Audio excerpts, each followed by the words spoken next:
Hello friends, welcome to KRV சமையல். இன்றைக்கி வந்து ஒரு டேஸ்டான சட்னி செய்ய போகிறோம். பொட்டுக்கடலை, தேங்காய், கடலைப்பருப்பு வச்சு.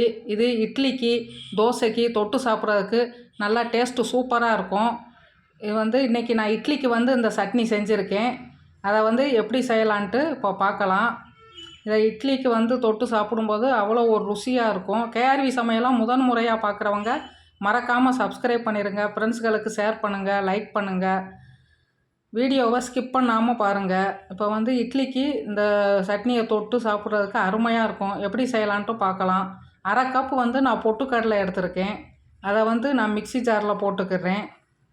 அடுத்து வந்து அதுக்கு 1/4 கப் அளவு வந்து நான் நிலக்கடலை பருப்பு வறுத்துட்டு தோல் உரித்து தோலையெல்லாம் எடுத்து வச்சுருக்கேன்.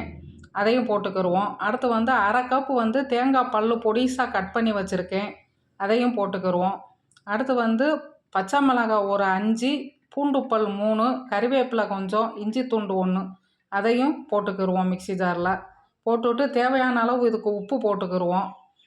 போட்டுவிட்டு அப்புறம் கொஞ்சோண்டு புளி போட்டுக்கிடுவோம். புளி கொஞ்சம் போட்டோம்னா சட்னி நல்லா ருசியாக இருக்கும், கெடாமலும் இருக்கும் கொஞ்சம் நேரம்.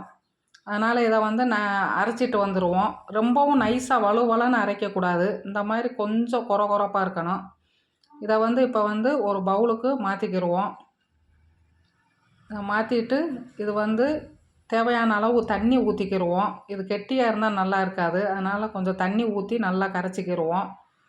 இந்த சட்னி இட்லிக்கு, தோசைக்கு தொட்டு சாப்பிட்றதுக்கு ருசியாக இருக்கும். நீங்களும் ஒரு தடவை ட்ரை பண்ணி பாருங்கள்.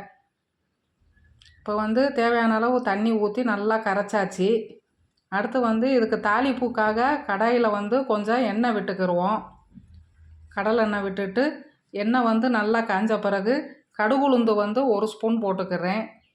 இப்போ கடுகுளுந்து வந்து நல்லா பொரியட்டும். பொரிஞ்ச பிறகு சின்ன வெங்காயம் கொஞ்சம், பச்சை மிளகாய் 2, கறிவேப்பிலை கொஞ்சம் எல்லாத்தையும் போட்டுக்கிடுவோம். போட்டுவிட்டு இது வந்து நல்லா பொன்னிறமாக சிவக்க வறுபடணும். அப்போ தான் சட்னி வந்து டேஸ்ட்டாக இருக்கும்.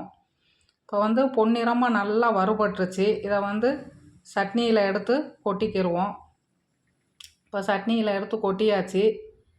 இப்போ வந்து ஒரு சூப்பரான டேஸ்டான சட்னி ரெடி ஆயிடுச்சு. இதை நீங்களும் ஒரு தடவை ட்ரை பண்ணி பாருங்கள். தேங்க்யூ ஃபார் வாட்சிங்.